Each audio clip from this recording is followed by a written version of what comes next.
Section 1. Letters 1 to 3. St. Petersburg, December 11th, in an undisclosed year in the 18th century. To Mrs. Saville, England. You will rejoice to hear that no disaster has accompanied the commencement of an enterprise which you have regarded with such evil forebodings. I arrived here yesterday, and my first task is to assure my dear sister of my welfare and increasing confidence in the success of my undertaking. I am already far north of London, and as I walk in the streets of Petersburg, I feel a cold northern breeze play upon my cheeks, which braces my nerves and fills me with delight. Do you understand this feeling? This breeze, which has travelled from the regions towards which I am advancing, gives me a foretaste of those icy climes. Inspirited by this wind of promise, my daydreams become more fervent and vivid. I try in vain to be persuaded that the pole is the seat of frost and desolation. It ever presents itself to my imagination as the region of beauty and delight. There, Margaret, the sun is forever visible, its broad disk just skirting the horizon and diffusing a perpetual splendor. There, for with your leave, my sister, I will put some trust in preceding navigators. There snow and frost are banished, and sailing over a calm sea, we may be wafted to a land surpassing in wonders and in beauty every region hitherto discovered on the habitable globe. Its productions and features may be without example, as the phenomena of the heavenly bodies undoubtedly are in those undiscovered solitudes. What may not be expected in a country of eternal light? I may there discover the wondrous power which attracts the needle, and may regulate 1,000 celestial observations that require only this voyage to render their seeming eccentricities consistent forever. I shall satiate my ardent curiosity with the sight of a part of the world never before visited, and may tread a land never before imprinted by the foot of man.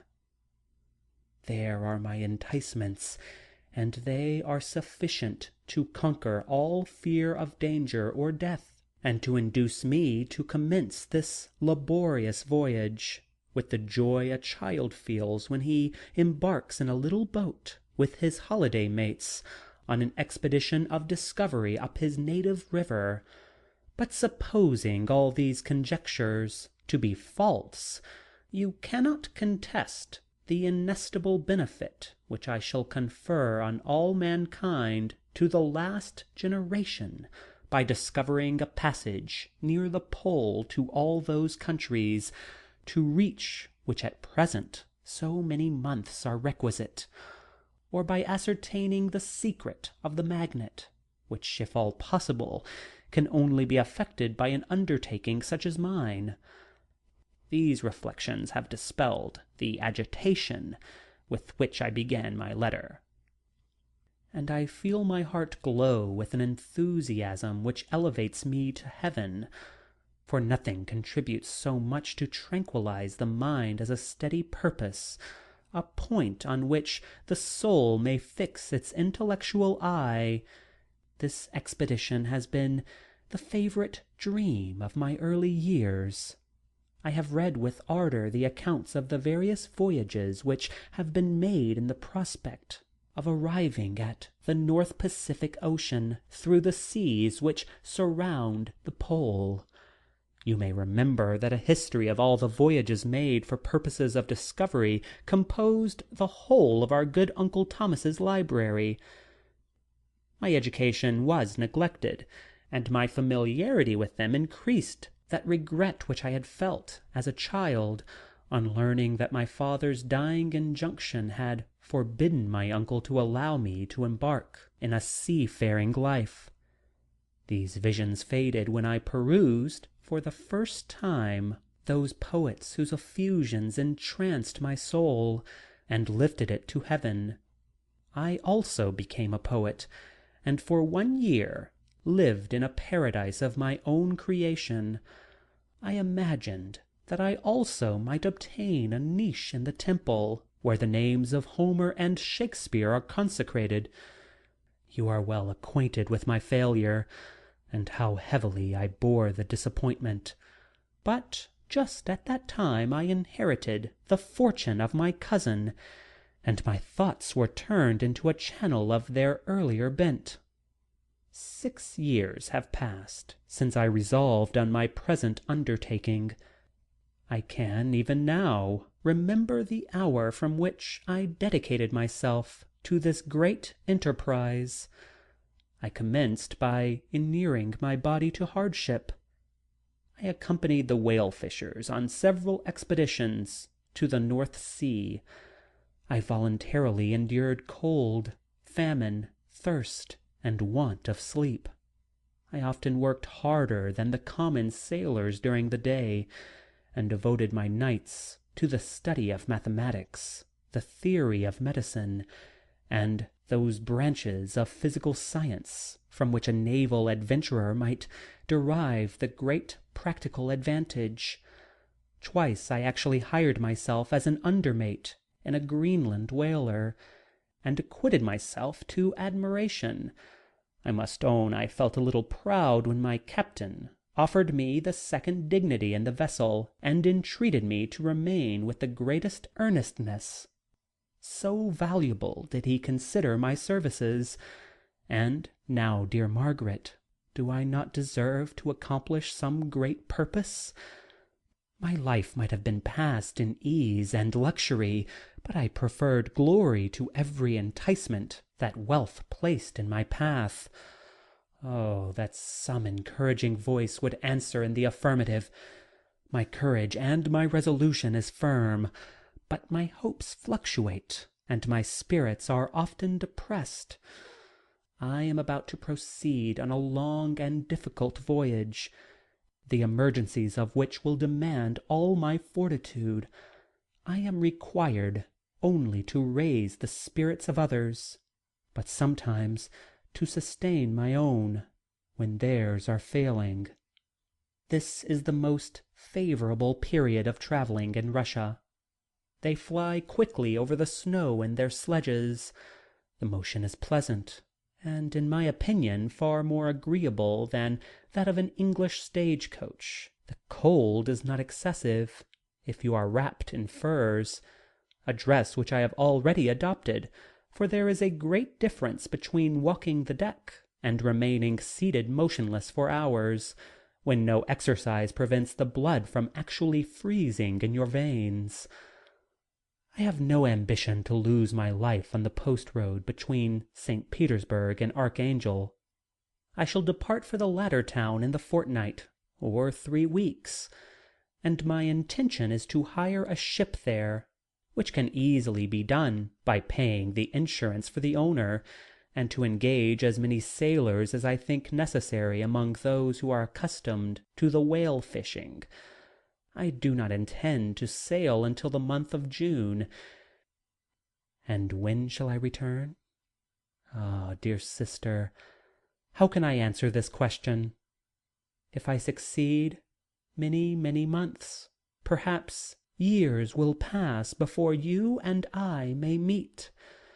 If I fail, you will see me again soon, or never. Farewell, my dear, excellent Margaret. Heaven shower down blessings on you, and save me, that I may again and again testify my gratitude for all your love and kindness. Your affectionate brother, R. Walton. Letter 2. Archangel, the 28th of March, in an undisclosed year in the 18th century. To Mrs. Saville, England. How slowly the time passes here, encompassed as I am by frost and snow! Yet a second step is taken towards my enterprise. I have hired a vessel, and am occupied in collecting my sailors. Those whom I have already engaged appear to be men on whom I can depend, and are certainly possessed of dauntless courage. But I have one want which I may never be able to satisfy, and the absence of the object of which I now feel as a most severe evil. I have no friend, Margaret. Where I am glowing with enthusiasm for success, there will be none to participate my joy. If I am assailed by disappointment, no one will endeavour to sustain me in dejection. I shall commit my thoughts to paper, it is true, but that is a poor medium for the communication of feeling. I desire the company of a man who could sympathize with me, whose eyes would reply to mine. You may deem me a romantic, my dear sister, but I bitterly feel the want of a friend. I have no one near me, gentle yet courageous, possessed of a cultivated as well as of a capacious mind, whose tastes are like my own, to approve or amend my plans. How would such a friend repair the faults of your poor brother? I am too ardent in execution and too impatient of difficulties, but it is still greater evil to me that I am self-educated. For the first 14 years of my life I ran wild on a common, and read nothing but our Uncle Thomas's books of voyage. At that age I became acquainted with the celebrated poets of our own country, but it was only when it had ceased to be in my power to derive its most important benefits from such a conviction that I perceived the necessity of becoming acquainted with more languages than that of my native country. Now I am 28, and in reality more illiterate than many schoolboys of 15. It is true I have thought more, and that my daydreams are more extended and magnificent, but they want, as the painters call it, keeping, and I greatly need a friend who would have sense enough not to despise me as romantic, and affection enough for me to endeavour to regulate my mind. Well, these are my useless complaints. I shall certainly find no friend on the wide ocean, nor even here in Archangel, among merchants and seamen. Yet some feelings, unailed to the dross of human nature, beat even in these rugged bosoms. My lieutenant, for instance, is a man of wonderful courage and enterprise. He is madly desirous of glory, or rather, to word my phrase more characteristically, of advancement in his profession. He is an Englishman, and in the midst of national and professional prejudices, unsoftened by cultivation, retains some of the noblest endowments of humanity. I first became acquainted with him on board a whale vessel. Finding that he was unemployed in this city, I easily engaged him to assist in my enterprise. The master is a person of excellent disposition, and is remarkable in the ship for his gentleness and the mildness of his discipline. This circumstance, added to his well-known integrity and dauntless courage, made me very desirous to engage him. A youth passed in solitude, my best years spent under your gentle and feminine fosterage, has so refined the groundwork of my character that I cannot overcome an intense distaste to the usual brutality exercised on board ship. I have never believed it to be necessary, and when I heard of a mariner equally noted for his kindness of heart and the respect and obedience paid to him by his crew, I felt myself peculiarly fortunate in being able to secure his services. I heard of him first in rather a romantic manner, from a lady who owes to him the happiness of her life. This, briefly, is his story. Some years ago he loved a young Russian lady of moderate fortune, and having amassed a considerable sum of prize money, the father of the girl consented to the match. He saw his mistress once before the destined ceremony, but she was bathed in tears, and, throwing herself at his feet, entreated him to spare her, confessing at the same time that she loved another, but that he was poor, and that her father would never consent to the union. My generous friend reassured the suppliant, and on being informed of the name of her lover, instantly abandoned his pursuit. He had already bought a farm with his money, on which he had designed to pass the remainder of his life, but he bestowed the whole on his rival, together with the remains of his prize money, to purchase stock, and then himself solicited the young woman's father to consent to her marriage with her lover. But the old man decidedly refused, thinking himself bound in honour to my friend, who, when he found the father inexorable, quitted his country, nor returned until he heard that his former mistress was married according to her inclinations. What a noble fellow, you will exclaim. He is so, but then he is wholly uneducated. He is as silent as a Turk, and a kind of ignorant carelessness attends him, which, while it renders his conduct the more astounding, detracts from the interest and sympathy which otherwise he would command. Yet do not suppose, because I complain a little, or because I conceive a consolation for my tolls which I may never know, that I am wavering in my resolutions.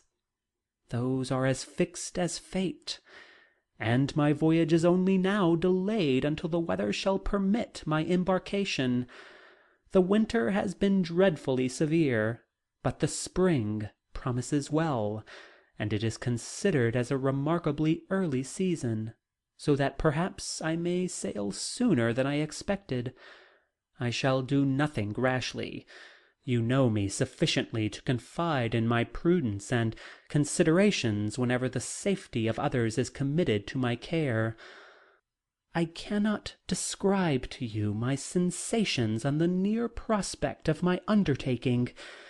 It is impossible to communicate to you a conception of the trembling sensation, half pleasurable and half fearful, with which I am preparing to depart.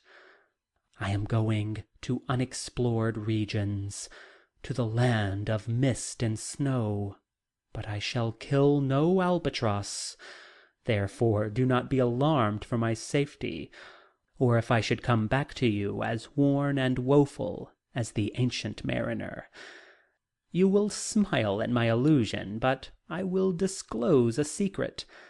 I have often attributed my attachment to, my passionate enthusiasm for, the dangerous mysteries of the ocean, to that production of the most imaginative of modern poets. There is something at work in my soul which I do not understand. I am practically industrious, painstaking, a workman to execute with perseverance and labour, but besides this there is a love for the marvellous, a belief in the marvellous, intertwined in all my projects, which hurries me out of the common pathways of men, even to the wild seas and unvisited regions I am about to explore. But to return to dearer considerations, shall I meet you again, after having traversed immense seas, and returned by the most southern cape of Africa or America?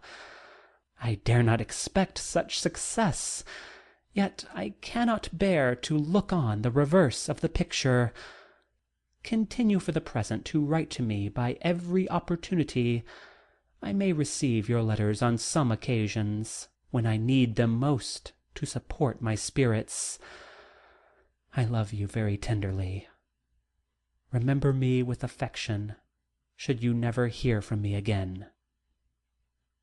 Your affectionate brother, Robert Walton. Letter 3. July 7th, in an undisclosed year, in the 18th century. To Mrs. Saville, England. My dear sister, I write a few lines in haste to say that I am safe and well advanced on my voyage.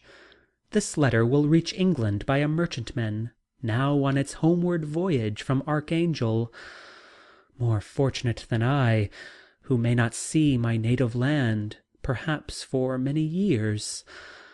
I am, however, in good spirits. My men are bold and apparently firm of purpose, nor do the floating sheets of ice that continually pass us, indicating the dangers of the region towards which we are advancing, appear to dismay them. We have already reached a very high latitude, but it is the height of summer, and although not so warm as in England, the southern gales, which blow us speedily towards those shores which I so ardently desire to attain, breathe a degree of renovating warmth which I had not expected. No incidents have hitherto befallen us that would make a figure in a letter. One or two stiff gales and the springing of a leak are accidents which experienced navigators scarcely remember to record, and I shall be well content if nothing worse happen to us during our voyage. Adieu, my dear Margaret. Be assured that for my own sake, as well as yours, I will not rashly encounter danger. I will be cool, persevering, and prudent. But success shall crown my endeavours. Wherefore not? Thus far I have gone, tracing a secure way over the pathless seas, the very stars themselves being witnesses and testimonies of my triumph. Why not still proceed over the untamed yet obedient element? What can stop the determined heart and resolved will of man? My swollen heart involuntarily pours itself out thus, but I must finish. Heaven bless my beloved sister. R.W. End of section 1.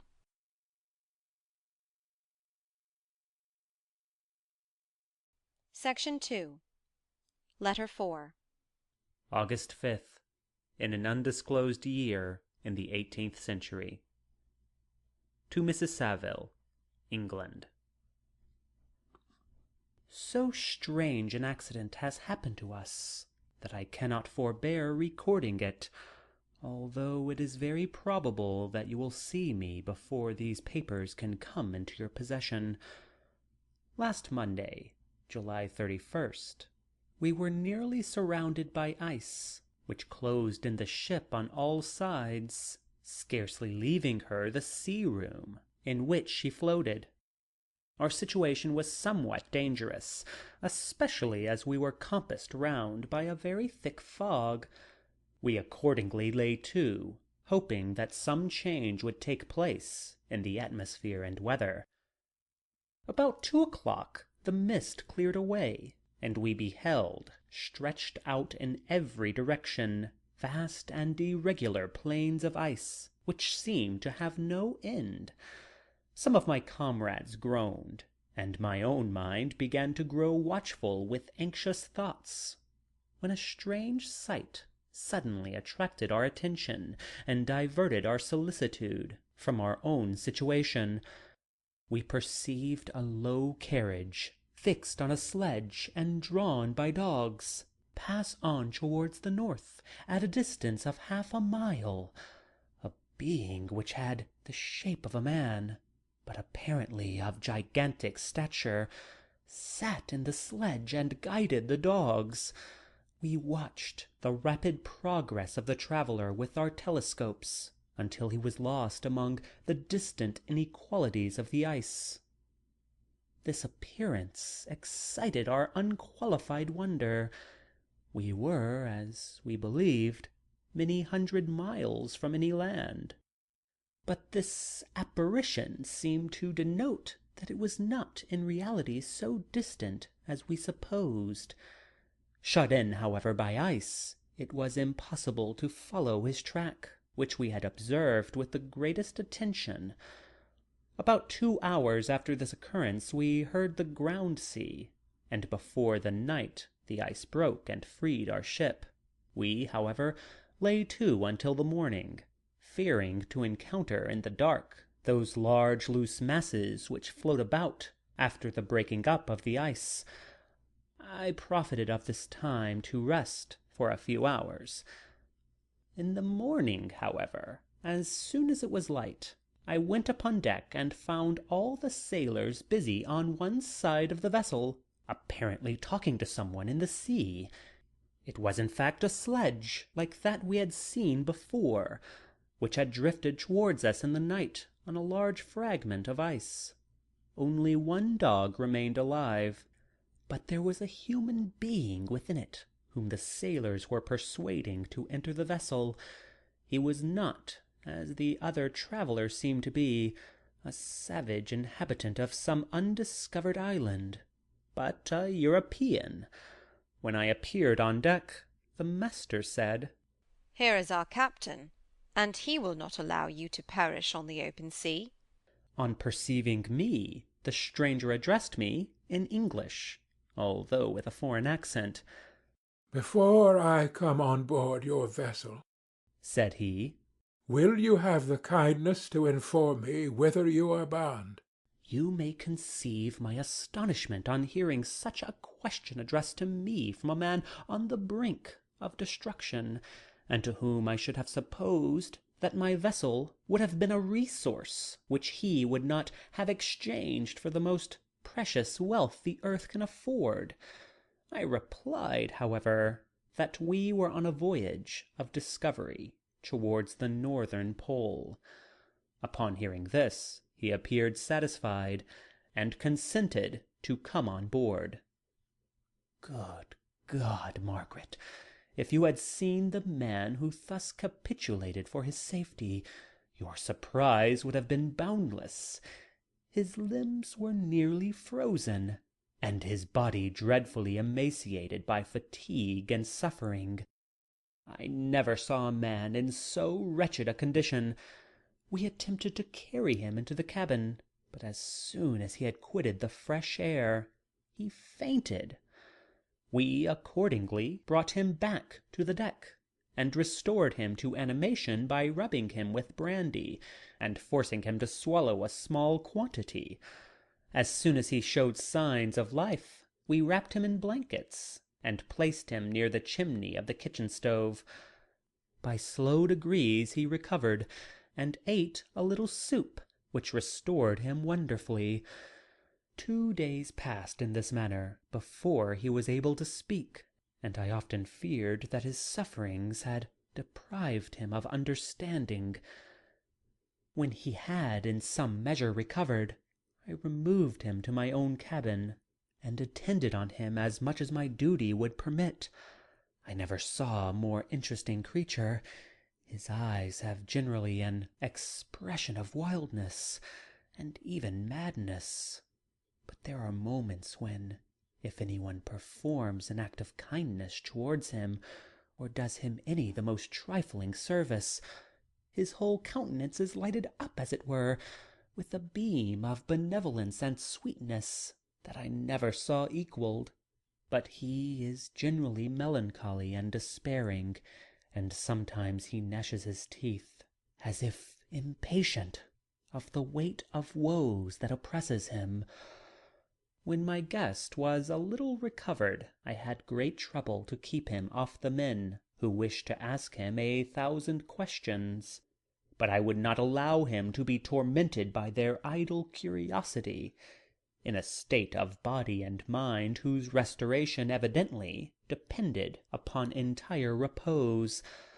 Once, however, the lieutenant asked why he had come so far upon the ice in so strange a vehicle. His countenance instantly assumed an aspect of the deepest gloom, and he replied, to seek one who fled from me. And did the man whom you pursued travel in the same fashion? Yes. Then I fancy we have seen him, for the day before we picked you up, we saw some dogs drawing a sledge with a man in it across the ice. This aroused the stranger's attention, and he asked a multitude of questions concerning the route which the demon, as he called him, had pursued. Soon after, when he was alone with me, he said, I have doubtless excited your curiosity, as well as that of these good people. But you are too considerate to make inquiries. Certainly, it would indeed be very impertinent and inhuman in me to trouble you with any inquisitiveness of mine. And yet you rescued me from a strange and perilous situation.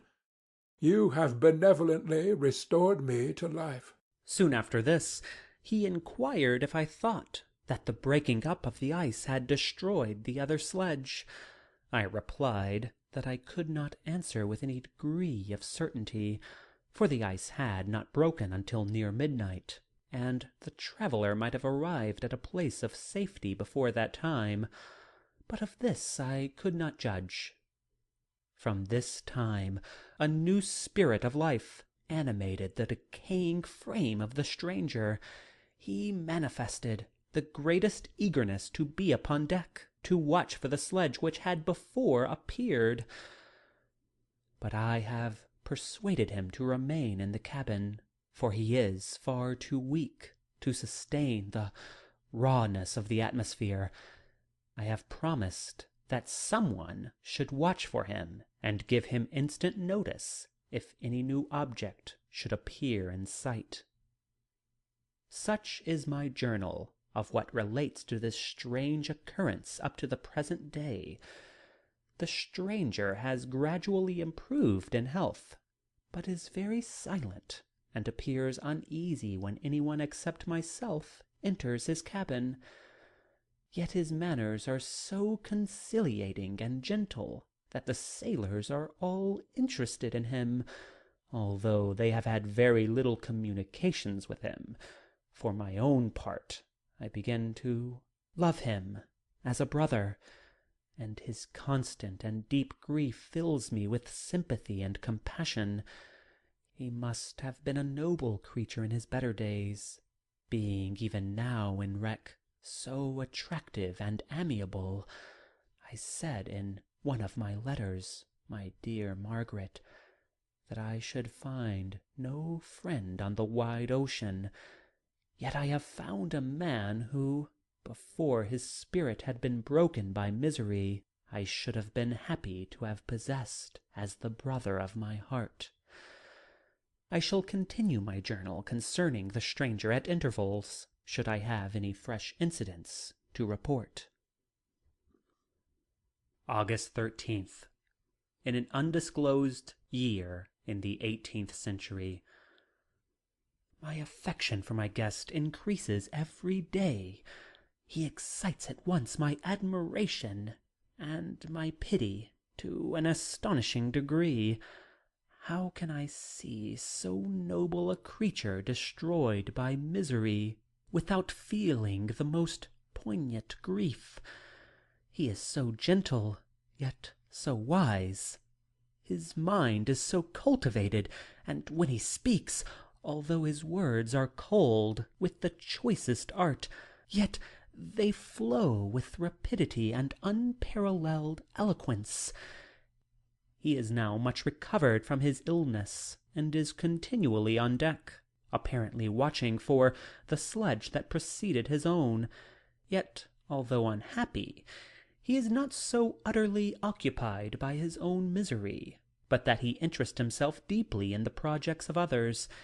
He has frequently conversed with me on mine, which I have communicated to him without disguise. He entered attentively into all my arguments in favor of my eventual success, and into every minute detail of the measures I had taken to secure it. I was easily led by the sympathy which he evinced to use the language of my heart, to give utterance to the burning ardor of my soul. and to say with all the fervor that warmed me how gladly I would sacrifice my fortune, my existence, my every hope, to the furtherance of my enterprise. One man's life or death were but a small price to pay for the acquirement of the knowledge which I sought, for the dominion I should acquire and transmit over the elemental foes of our race. As I spoke, a dark gloom spread over my listener's countenance. At first I perceived that he tried to suppress his emotion. He placed his hands before his eyes, and my voice quivered and failed me as I beheld tears trickle fast from between his fingers. A groan burst from his heaving breast. I paused. At length he spoke, in broken accents. "Unhappy man! Do you share my madness? Have you drunk also of the intoxicating draught? Hear me. Let me reveal my tale, and you will dash the cup from your lips." Such words, you may imagine, strongly excited my curiosity, but the paroxysm of grief that had seized the stranger overcame my weakened powers, and many hours of repose and tranquil conversation were necessary to restore his composure. Having conquered the voice of his feelings, he appeared to despise himself for being the slave of passion, and quelling the dark tyranny of despair, he led me again to converse concerning myself personally. He asked me the history of my early years. The tale was quickly told, but it awakened various trains of reflection. I spoke of my desire of finding a friend, of my thirst for a more intimate sympathy with a fellow mind than had ever fallen to my lot, and expressed my conviction that a man could boast of little happiness who did not enjoy this blessing. "I agree with you," replied the stranger. "We are unfashioned creatures, but half made up, if one wiser, better, dearer than ourselves, such a friend ought to be, do not lend his aid to perfectionate our weak and faulty natures. I once had a friend, the most noble of human creatures, and am entitled, therefore, to judge respecting friendship. You have hope and the world before you, and have no cause for despair. But I have lost everything, and cannot begin life anew." As he said this, his countenance became expressive of a calm, settled grief that touched me to the heart. But he was silent, and presently retired to his cabin. Even broken in spirit as he is, no one can feel more deeply than he does the beauty of nature. The starry sky, the sea, and every sight afforded by these wonderful regions seems still to have the power of elevating his soul from earth. Such a man has a double existence. He may suffer misery and be overwhelmed by disappointments, yet when he has retired into himself, he will be like a celestial spirit that has a halo around him, within whose circle no grief or folly ventures. Will you smile at the enthusiasm I express concerning this divine wanderer? You wonder. You would not if you saw him. You have been tutored and refined by books and retirement from the world, and you are therefore rendered somewhat fastidious. But this only renders you the more fit to appreciate the extraordinary merits of this wonderful man. Sometimes I have endeavored to discover what qualities it is which he possesses that elevates him so immeasurably above all other person I ever knew. I believe it to be an intuitive discernment, a quick but never failing power of judgment, a penetration into the causes of things, unequalled for clearness and precision. Add to this a facility of expression, and a voice whose varied intonations are soul-subduing music. August 19th, in an undisclosed year in the 18th century. Yesterday the stranger said to me, "You may easily perceive, Captain Walton, that I have suffered great and unparalleled misfortunes. I had determined at one time the memory of these evils should die with me, but you have won me to alter my determination. You seek for knowledge and wisdom, as I once did, and I ardently hope that the gratification of your wishes may not be a serpent to sting you, as mine has been. I do not know that the relation of my disasters will be useful to you. Yet, when I reflect that you are pursuing the same course, exposing yourself to the same dangers which have rendered me what I am, I imagine that you may deduce an apt moral from my tale, one that may direct you if you succeed in your undertaking, and console you in case of failure. Prepare to hear of occurrences which are usually deemed marvellous. Were we among the tamer scenes of nature, I might fear to encounter your unbelief, perhaps your ridicule. But many things will appear possible in these wild and mysterious regions, which would provoke the laughter of those unacquainted with the ever-varied powers of nature. Nor can I doubt but that my tale conveys in its series internal evidence of the truth of the events of which it is composed. You may easily imagine that I was much gratified by the offered communication, yet I could not endure that he should renew his grief by a recital of his misfortunes. I felt the greatest eagerness to hear the promised narrative, partly from curiosity, and partly from a strong desire to ameliorate his fate, if it were in my power. I expressed these feelings in my answer. "I thank you," he replied, "for your sympathy, but it is useless. My fate is nearly fulfilled. I wait but for one event, and then I shall repose in peace. I understand your feeling," continued he, perceiving that I wished to interrupt him. "but you are mistaken, my friend, if thus you will allow me to name you. Nothing can alter my destiny. Listen to my history, and you will perceive how irrevocably it is determined." He then told me that he would commence his narrative the next day, when I should be at leisure. This promise drew from me the warmest thanks.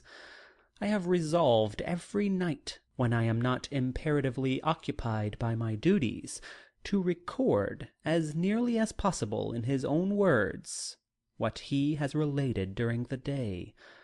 If I should be engaged, I will at least make notes. This manuscript will doubtless afford you the greatest pleasure, but to me, who know him, and who hear it from his own lips, with what interest and sympathy shall I read it in some future day? Even now, as I commence my task, his full-toned voice swells in my ears, his lustrous eyes dwell on me with all their melancholy sweetness. I see his thin hand raised in animation, while the lineaments of his face are radiated by the soul within. Strange and harrowing must be his story, frightful the storm which embraced the gallant vessel on its course, and wrecked it thus. End of Section 2.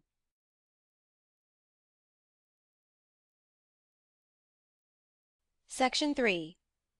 Chapter 1. I am by birth a Genevese, and my family is one of the most distinguished of that republic.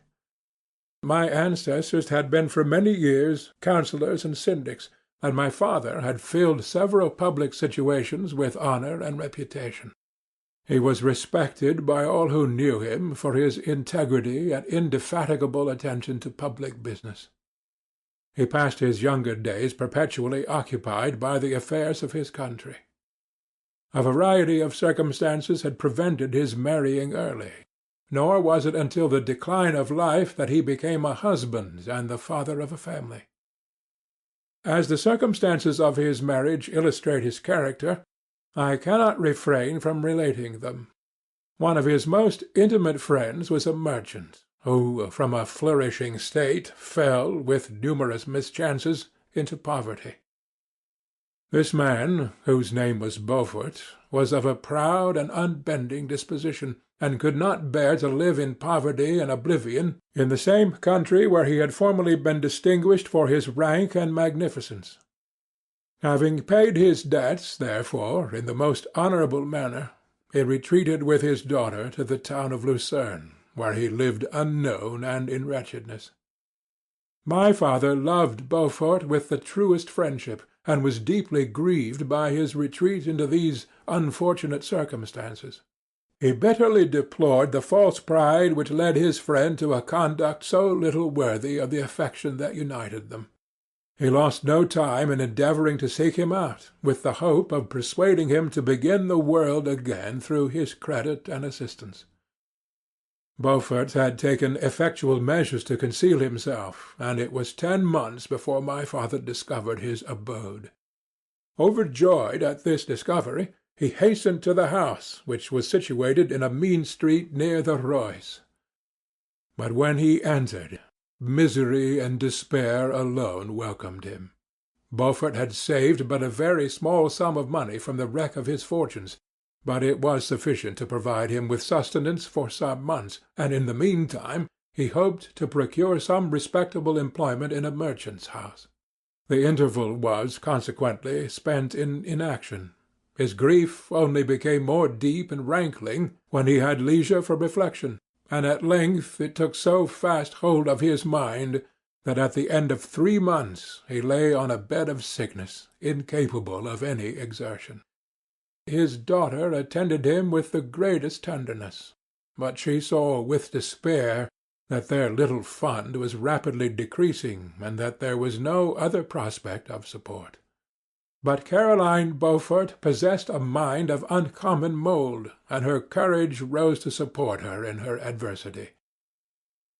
She procured plain work. She plaited straw, and by various means contrived to earn a pittance scarcely sufficient to support life. Several months passed in this manner. Her father grew worse. Her time was more entirely occupied in attending him. Her means of subsistence decreased, and in the 10th month her father died in her arms, leaving her an orphan and a beggar. This last blow overcame her, and she knelt by Beaufort's coffin weeping bitterly, when my father entered the chamber. He came like a protecting spirit to the poor girl, who committed herself to his care, and after the interment of his friend he conducted her to Geneva and placed her under the protection of a relation. 2 years after this event, Caroline became his wife. There was a considerable difference between the ages of my parents, but this circumstance seemed to unite them only closer in bonds of devoted affection. There was a sense of justice in my father's upright mind which rendered it necessary that he should approve highly to love strongly. Perhaps during former years he had suffered from the late discovered unworthiness of one beloved, and so was disposed to set a greater value on tried worth. There was a show of gratitude and worship in his attachment to my mother, differing wholly from the doting fondness of age, for it was inspired by reverence for her virtues and a desire to be the means of, in some degree, recompensing her for the sorrows she had endured, but which gave inexpressible grace to his behaviour to her.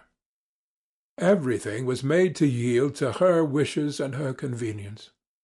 He strove to shelter her, as a fair exotic is sheltered by the gardener, from every rougher wind, and to surround her with all that could tend to excite pleasurable emotion in her soft and benevolent mind. Her health, and even the tranquillity of her hitherto constant spirit, had been shaken by what she had gone through. During the 2 years that had elapsed previous to their marriage, my father had gradually relinquished all his public functions, and immediately after their union they sought the pleasant climate of Italy and the change of scene and interest attendant on a tour through that land of wonders, as a restorative for her weakened frame. From Italy they visited Germany and France. I, their eldest child, was born at Naples, and as an infant accompanied them in their rambles. I remained for several years their only child. Much as they were attached to each other, they seemed to draw inexhaustible stores of affection from a very mine of love to bestow them upon me.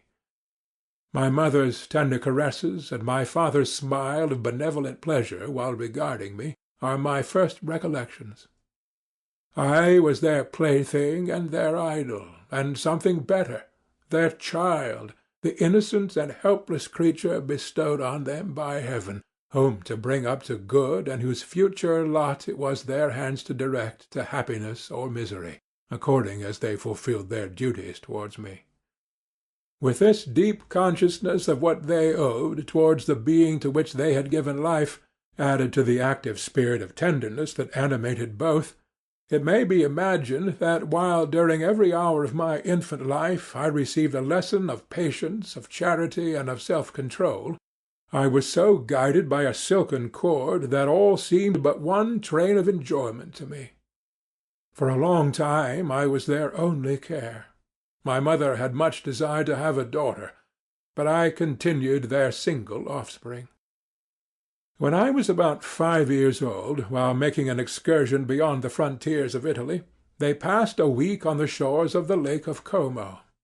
Their benevolent disposition often made them enter the cottages of the poor.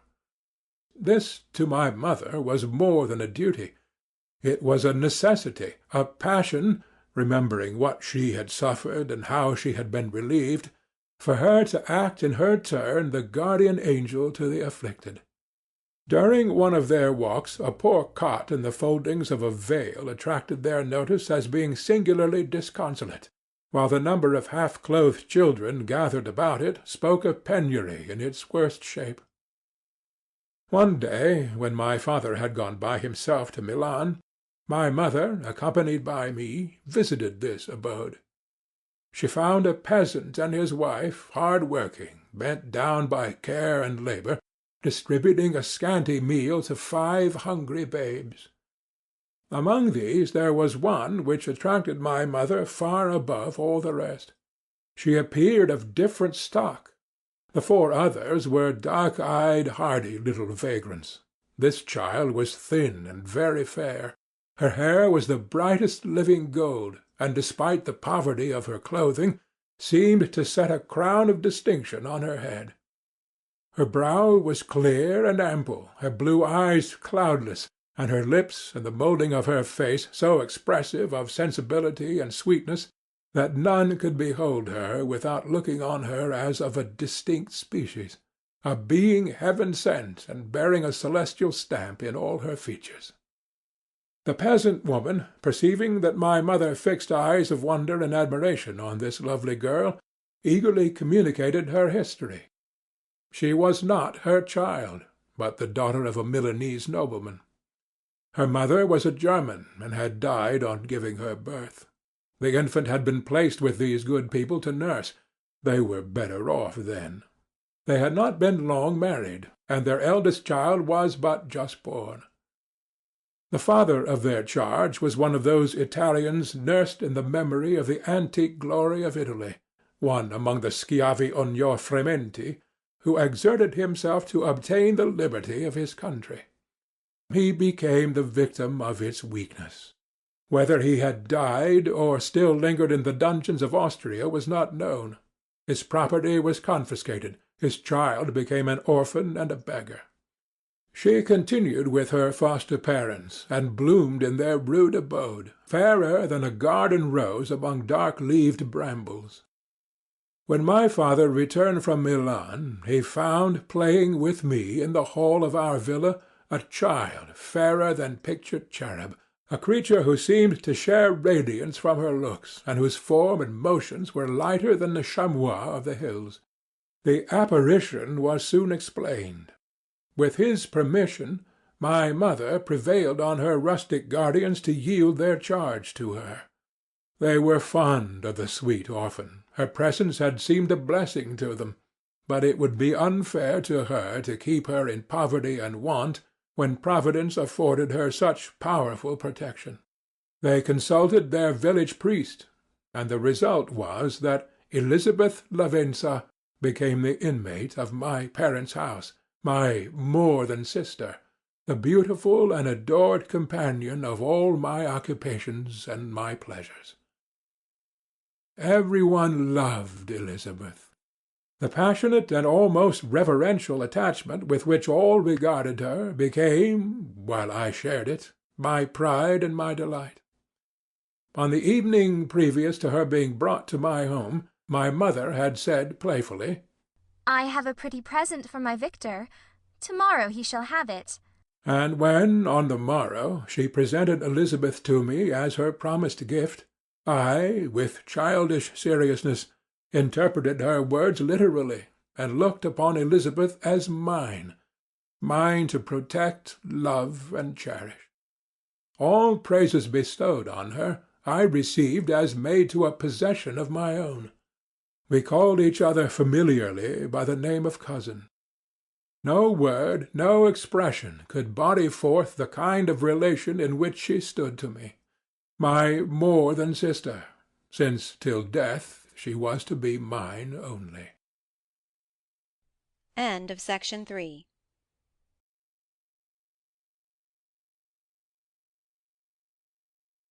Section 4. Chapter 2. We were brought up together. There was not quite a year difference in our ages. I need not say that we were strangers to any species of disunion or dispute. Harmony was the soul of our companionship, and the diversity and contrast that subsisted in our characters drew us nearer together. Elizabeth was of a calmer and more concentrated disposition, but with all my ardor I was capable of a more intense application, and was more deeply smitten with the thirst for knowledge. She busied herself with following the aerial creations of the poets, and in the majestic and wondrous scenes which surrounded our Swiss home, the sublime shapes of the mountains, the changes of the seasons, tempest and calm, the silence of winter, and the life and turbulence of our Alpine summers, she found ample scope for admiration and delight. While my companion contemplated with a serious and satisfied spirit the magnificent appearances of things, I delighted in investigating their causes. The world was to me a secret which I desired to divine. Curiosity, earnest research to learn the hidden laws of nature, gladness akin to rapture, as they were unfolded to me, are among the earliest sensations I can remember.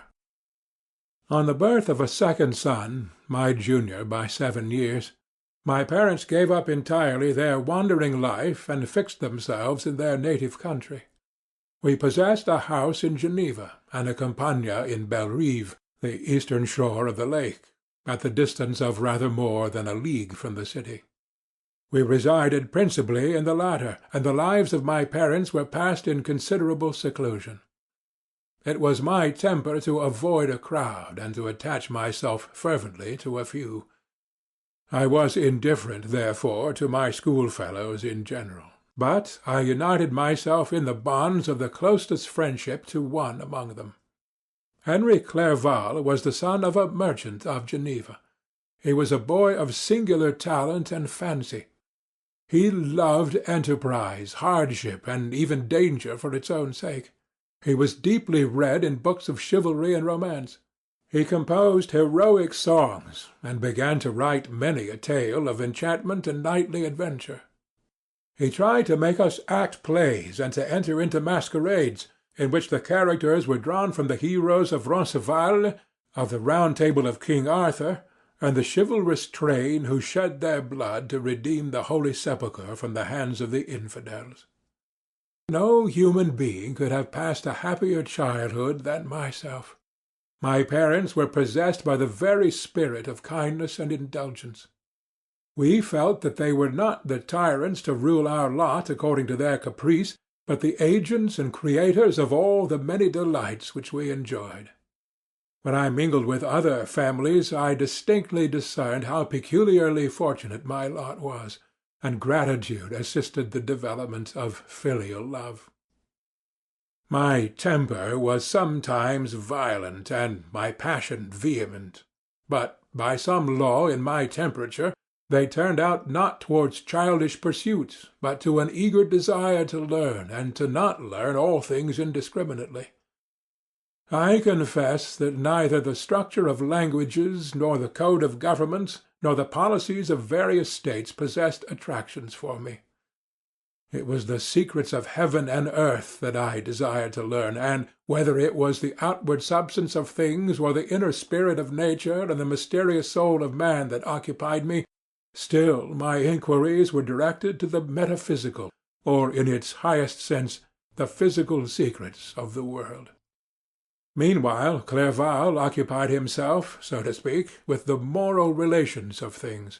The busy stage of life, the virtues of heroes, and the actions of men were his theme, and his hope and his dream was to become one among those whose names are recorded in story as the gallant and adventurous benefactors of our species. The saintly soul of Elizabeth shone like a shrine-dedicated lamp in our peaceful home. Her sympathy was ours, her smile, her soft voice, the sweet glance of her celestial eyes were ever there to bless and animate us. She was the living spirit of love to soften and attract. I might have become sullen in my study, rout through the ardor of my nature, but that she was there to subdue me to a semblance of her own gentleness. And Clerval, could aught ill entrench on the noble spirit of Clerval? Yet he might not have been so perfectly humane, so thoughtful in his generosity, so full of kindness and tenderness amidst his passion for adventurous exploit, had she not unfolded to him the real loveliness of beneficence, and made the doing good the end and aim of his soaring ambition. I feel exquisite pleasure in dwelling on the recollections of childhood, before misfortune had tainted my mind and changed its bright visions of extensive usefulness into gloomy and narrow reflections upon self. Besides, in drawing the picture of my early days, I also record those events which led, by insensible steps, to my after tale of misery. For when I would account to myself for the birth of that passion which afterwards ruled my destiny, I find it arise, like a mountain river, from ignoble and almost forgotten sources. But, swelling as it proceeded, it became a torrent, which in its course has swept away all my hopes and joys. Natural philosophy is the genius that has regulated my fate. I desire, therefore, in this narration, to state those facts which led to my predilection for that science. When I was 13 years of age, we all went on a party of pleasure to the baths near Thonon. The inclemency of the weather obliged us to remain a day confined to the inn. In this house I chanced to find a volume of the works of Cornelius Agrippa. I opened it with apathy. The theory which he attempts to demonstrate, and the wonderful facts which he relates, soon changed this feeling into enthusiasm. A new light seems to dawn upon my mind, and, bounding with joy, I communicated my discovery to my father. My father looked carelessly at the title-page of my book, and said, "Ah, Cornelius Agrippa! My dear Victor, do not waste your time upon this. It is sad trash." If, instead of this remark, my father had taken the pains to explain to me that the principles of Agrippa had been entirely exploded, and that a modern system of science had been introduced which possessed much greater powers than the ancient, because the powers of the latter were chimerical, while those of the former were real and practical, Under such circumstances I should certainly have thrown Agrippa aside and have contented my imagination, warmed as it was, by returning with great ardour to my former studies. It is even possible that the train of my ideas would never have received the fatal impulse that led to my ruin. But the cursory glance my father had taken of my volume by no means assured me that he was acquainted with its contents, and I continued to read with the greatest avidity. When I returned home, my first care was to procure the whole works of this author, and afterwards of Paracelsus and Albertus Magnus. I read and studied the wild fancies of these writers with delight. They appeared to me treasures known to few besides myself. I have described myself as always having been imbued with a fervent longing to penetrate the secrets of nature. In spite of the intense labour and wonderful discoveries of modern philosophers, I always came from my studies discontented and unsatisfied. Sir Isaac Newton is said to have avowed that he felt like a child picking up shells beside the great and unexplored ocean of truth. Those of his successors in each branch of natural philosophy with whom I was acquainted appeared, even to my boy's apprehensions, as tyros engaged in the same pursuit. The untaught peasant beheld the elements around him and was acquainted with their practical uses. The most learned philosopher knew little more. He had partially unveiled the face of nature, but her immortal lineaments were still a wonder and a mystery. He might dissect, anatomize, and give names, but, not to speak of a final cause, causes in their secondary and tertiary grades were utterly unknown to him. I had gazed upon the fortifications and impediments that seemed to keep human beings from entering the citadel of nature, and rashly and ignorantly I had repined. But here were books, and here were men who had penetrated deeper and knew more. I took their word for all that they averred, and I became their disciple. It may appear strange that such should arise in the 18th century, but while I followed the routine of education in the schools of Geneva, I was, to a great degree, self-taught with regard to my favourite studies. My father was not scientific, and I was left to struggle with a child's blindness, added to a student's thirst for knowledge. Under the guidance of my new preceptors, I entered with the greatest diligence into the search of the philosopher's stone and the elixir of life, but the latter soon obtained my undivided attention. Wealth is an inferior object, but what glory would attend the discovery if I could banish disease from the human frame, and render man invulnerable to any but a violent death? Nor were these my only visions. The raising of ghosts or devils was a promise liberally accorded by my favourite authors, the fulfilment of which I most eagerly sought. And if my incantations were always unsuccessful, I attributed the failure rather to my own experience and mistake than to a want of skill or fidelity in my instructors. And thus for a time I was occupied by exploded systems, mingling like an unadept 1,000 contradictory theories, and floundering desperately in a very slough of multifarious knowledge, guided by an ardent imagination and childish reasoning, till an accident again changed the current of my ideas.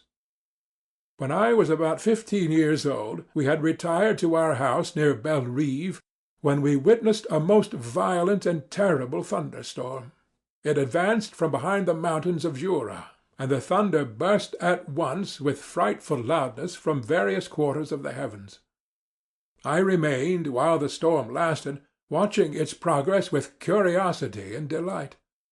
As I stood at the door, on a sudden I beheld a stream of fire issue from an old and beautiful oak, which stood about 20 yards from our house, and so soon as the dazzling light vanished, the oak had disappeared, and nothing remained but a blasted stump. When we visited it the next morning, we found the tree shattered in a singular manner. It was not splintered by the shock, but entirely reduced to thin ribbons of wood. I never beheld anything so utterly destroyed. Before this, I was not unacquainted with the more obvious laws of electricity. On this occasion a man of great research in natural philosophy was with us, and excited by this catastrophe, he entered on the explanation of a theory which he had formed on the subject of electricity and galvanism, which was at once new and astonishing to me. All that he said threw greatly into the shade Cornelius Agrippa, Albertus Magnus, and Paracelsus, the lords of my imagination. But by some fatality the overthrow of these men disinclined me to pursue my accustomed studies. It seemed to me as if nothing would or could ever be known. All that had so long engaged my attention suddenly grew despicable. By one of those caprices of the mind which we are perhaps most subject to in early youth, I at once gave up my former occupations, set down natural history and all its progeny as a deformed and abortive creation, and entertained the great disdain for a would-be science which could never even step within the threshold of real knowledge. In this mood of mind I betook myself to the mathematics and the branches of study appertaining to that science, as being built upon secure foundations, and so worthy of my consideration. Thus strangely are our souls constructed, and by such slight ligaments are we bound to prosperity or ruin. When I look back, it seems to me as if this almost miraculous change of inclination and will was the immediate suggestion of the guardian angel of my life, the last effort made by the spirit of preservation to avert the storm that was even then hanging in the stars and ready to envelop me. Her victory was announced by an unusual tranquillity and gladness of soul which followed the relinquishing of my ancient and latterly tormenting studies. It was thus that I was to be taught to associate evil with their prosecution, happiness with their disregard. It was a strong effort of the spirit of good, but it was ineffectual. Destiny was too potent, and her immutable laws had decreed my utter and terrible destruction. End of Section 4.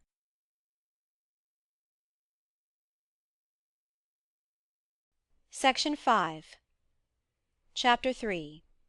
When I had attained the age of 17, my parents resolved that I should become a student at the University of Ingolstadt. I had hitherto attended the schools of Geneva, but my father thought it necessary for the completion of my education that I should be made acquainted with other customs than those of my native country. My departure was therefore fixed at an early date. But before the day resolved upon could arrive, the first misfortune of my life occurred, an omen, as it were, of my future misery. Elizabeth had caught the scarlet fever. Her illness was severe, and she was in the greatest danger. During her illness many arguments had been urged to persuade my mother to refrain from attending upon her. She had at first yielded to our entreaties, but when she heard that the life of her favourite was menaced, she could no longer control her anxiety. She attended her sick-bed. Her watchful attentions triumphed over the malignity of the distemper. Elizabeth was saved, but the consequences of this imprudence were fatal to her preserver. On the third day my mother sickened.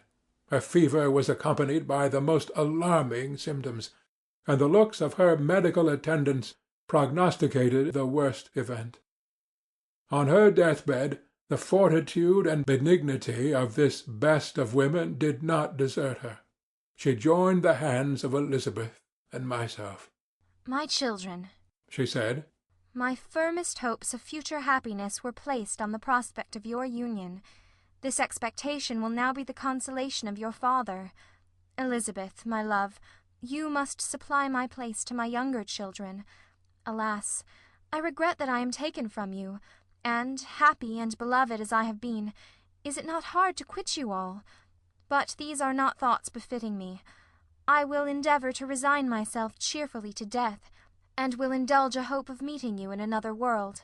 She died calmly, and her countenance expressed affection even in death. I need not describe the feelings of those whose dearest ties are rent by that most irreparable evil, the void that presents itself to the soul, and the despair that is exhibited on the countenance. It is so long before the mind can persuade itself that she whom we saw every day, and whose very existence appeared a part of our own, can have departed for ever, that the brightness of a beloved eye can have been extinguished, and the sound of a voice so familiar and dear to the ear can be hushed, never more to be heard. These are the reflections of the first days. But when the lapse of time proves the reality of the evil, then the actual bitterness of grief commences. Yet from whom has not that rude hand rent away some dear connection? And why should I describe a sorrow which all have felt and must feel? The time at length arrives when grief is rather an indulgence than a necessity, and the smile that plays upon the lips, although it may be deemed a sacrilege, is not banished. My mother was dead, but we still had duties which we ought to perform. We must continue our course with the rest, and learn to think ourselves fortunate, whilst one remains whom the spoiler has not seized. My departure for Ingolstadt, which had been deferred by these events, was now again determined upon. I obtained from my father a respite of some weeks.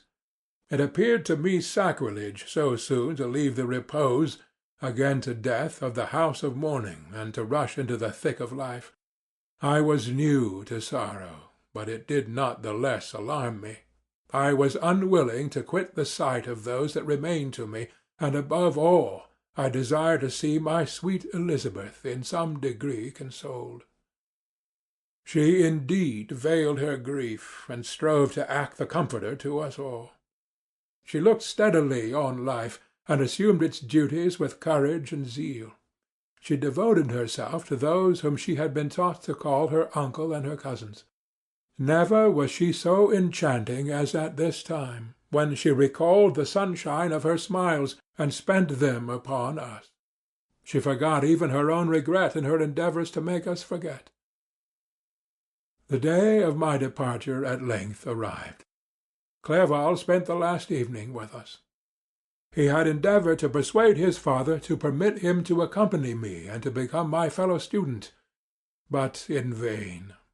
His father was a narrow-minded trader, and saw idleness and ruin in the aspirations and ambition of his son. Henry deeply felt the misfortune of being debarred from a liberal education. He said little, but when he spoke I read in his kindling eye and in his animated glance a restrained but firm resolve not to be chained to the miserable details of commerce. We sat late. We could not tear ourselves away from each other, nor persuade ourselves to say the word farewell. It was said, and we retired under the pretence of seeking repose, each fancying that the other was deceived. But when at morning's dawn I descended to the carriage which was to convey me away, they were all there, my father again to bless me, Clerval to press my hand once more, my Elizabeth to renew her entreaties that I would write often and to bestow the last feminine attentions on her playmate and friend. I threw myself into the chaise that was to convey me away, and indulged in the most melancholy reflections. I, who had ever been surrounded by amiable companions, continually engaged in endeavouring to bestow mutual pleasure, I was now alone. In the university whither I was going, I must form my own friends and be my own protector. My life had hitherto been remarkably secluded and domestic, and this had given me invincible repugnance to new countenances. I loved my brothers, Elizabeth and Clerval. These were old familiar faces, but I believed myself totally unfitted for the company of strangers. Such were my reflections as I commenced my journey. But as I proceeded, my spirits and hopes rose. I ardently desired the acquisition of knowledge. I had often, when at home, thought it hard to remain during my youth cooped up in one place, and had longed to enter the world and take my station among other human beings. Now my desires were complied with, and it would indeed have been folly to repent. I had sufficient leisure for these and many other reflections during my journey to Ingolstadt, which was long and fatiguing. At length the long white steeple of the town met my eyes. I alighted, and was conducted to my solitary apartment to spend the evening as I pleased. The next morning I delivered my letters of introduction, and paid a visit to some of the principal professors. Chance, or rather the evil influence, the angel of destruction, which asserted omnipotent sway over me from the moment I turned my reluctant steps from my father's door, led me first to Master Kremper, professor of natural philosophy. He was an uncouth man, but deeply imbued in the secrets of his science. He asked me several questions concerning my progress in the different branches of science appertaining to natural philosophy. I replied carelessly, and partly in contempt mentioned the names of my alchemists as the principal authors I had studied. The professor stared. "Have you," he said, "really spent your time in studying such nonsense?" I replied in the affirmative. "Every minute," continued Master Kremper with warmth, "every instant that you have wasted on those books is utterly and entirely lost. You have burdened your memory with exploded systems and useless names. Good God! In what desert land have you lived, where no one was kind enough to inform you that these fancies, which you have so greedily imbibed, are 1,000 years old, and as musty as they are ancient? I little expected, in this enlightened and scientific age, to find a disciple of Albertus Magnus and Paracelsus. My dear sir, you must begin your studies entirely anew." So saying, he stepped aside and wrote down a list of several books treating of natural philosophy which he desired me to procure, and dismissed me after mentioning that in the beginning of the following week he intended to commence a course of lectures upon natural philosophy in its general relations, and that Master Waldmann, a fellow professor, would lecture upon chemistry the alternate days that he omitted. I returned home not disappointed, for I have said that I had long considered those authors useless whom the professor reprobated. But I returned not at all the more inclined to recur to those studies in any shape. Master Kremper was a little squat man with a gruff voice and a repulsive countenance. The teacher, therefore, did not prepossess me in favor of his pursuits. In rather a too philosophical and connected a strain, perhaps, I have given an account of the conclusions I had come to concerning them in my early years. As a child I had not been content with the results promised by the modern professors of natural science. With a confusion of ideas only to be accounted for by my extreme youth, and my want of a guide on such matters, I had retrod the steps of knowledge along the paths of time, and exchanged the discoveries of recent inquirers for the dreams of forgotten alchemists. Besides, I had a contempt for the uses of modern natural philosophy. It was very different when the masters of the science sought immortality and power. Such views, although futile, were grand. But now the scene was changed. The ambition of the inquirer seemed to limit itself to the annihilation of those visions on which my interest in science was chiefly founded. I was required to exchange chimeras of boundless grandeur for realities of little worth. Such were my reflections during the first 2 or 3 days of my residence at Ingolstadt, which were chiefly spent in becoming acquainted with the localities and principal residents in my new abode.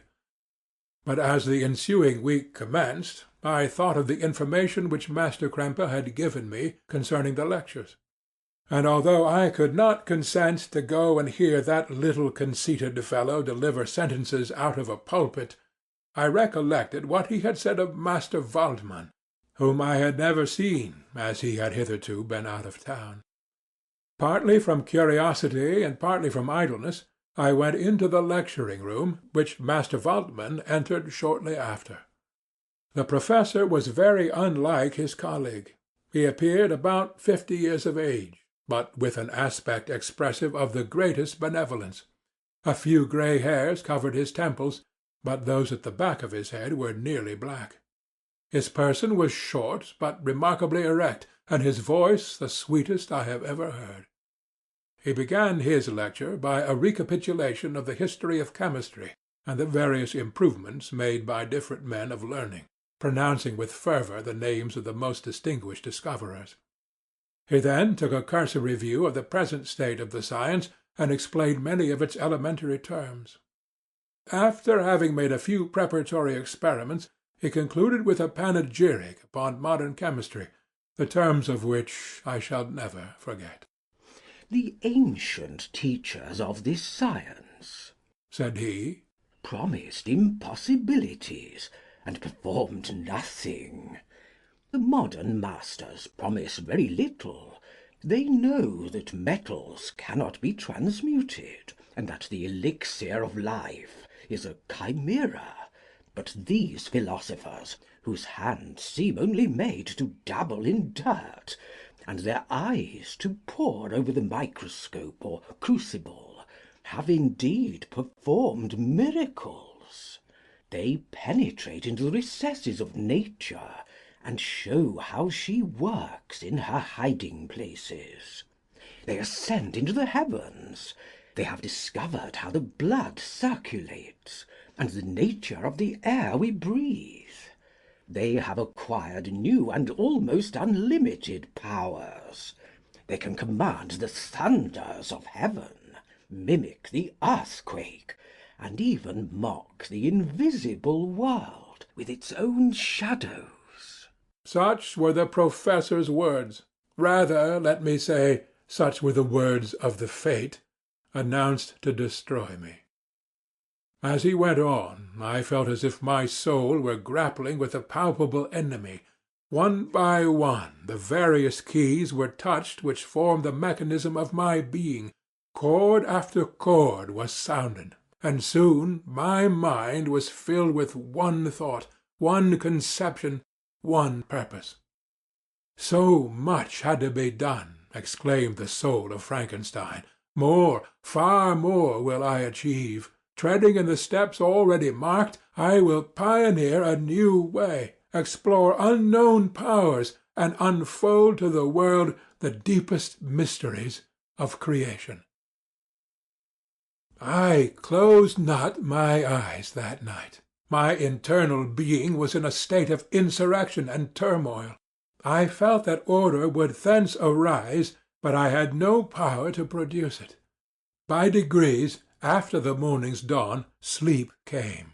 I awoke, and my yesternight's thoughts were as a dream. There only remained a resolution to return to my ancient studies, and to devote myself to a science for which I believed myself to possess a natural talent. On the same day I paid Master Waldman a visit. His manners in private were even more mild and attractive than in public, for there was a certain dignity in his mien during his lecture, which in his own house was replaced by the greatest affability and kindness. I gave him pretty nearly the same account of my former pursuits as I have given to his fellow professor. He heard with attention the little narration concerning my studies, and smiled at the names of Cornelius Agrippa and Paracelsus, but without the contempt that Master Krempe had exhibited. He said that "These were men to whose indefatigable zeal modern philosophers were indebted for most of the foundations of their knowledge. They had left to us, as an easier task, to give new names, and arrange in connected classifications the facts which they in a great degree had been the instruments of bringing to light. The labours of men of genius, however erroneously directed, scarcely ever fail in ultimately turning to the solid advantage of mankind." I listened to his statement, which was delivered without any presumption or affectation, and then added that his lecture had removed my prejudices against modern chemists. I expressed myself in measured terms, with the modesty and deference due from a youth to his instructor, without letting escape—inexperience in life would have made me ashamed—any of the enthusiasm which stimulated my intended labours. I requested his advice concerning the books I ought to procure. "I am happy," said Master Waldman, "to have gained a disciple, and if your application equals your ability, I have no doubt of your success. Chemistry is that branch of natural philosophy in which the greatest improvements have been and may be made. It is on that account that I have made it my peculiar study. But at the same time I have not neglected the other branches of science. A man would make but a very sorry chemist if he attended to that department of human knowledge alone. If your wish is to become really a man of science, and not merely a petty experimentalist, I should advise you to apply to every branch of natural philosophy, including mathematics." He then took me into his laboratory, and explained to me the uses of his various machines, instructing me as to what I ought to procure, and promising me the use of his own when I should have advanced far enough in the science not to derange their mechanism. He also gave me the list of books which I had requested, and I took my leave. Thus ended a day memorable to me. It decided my future destiny. End of Section 5.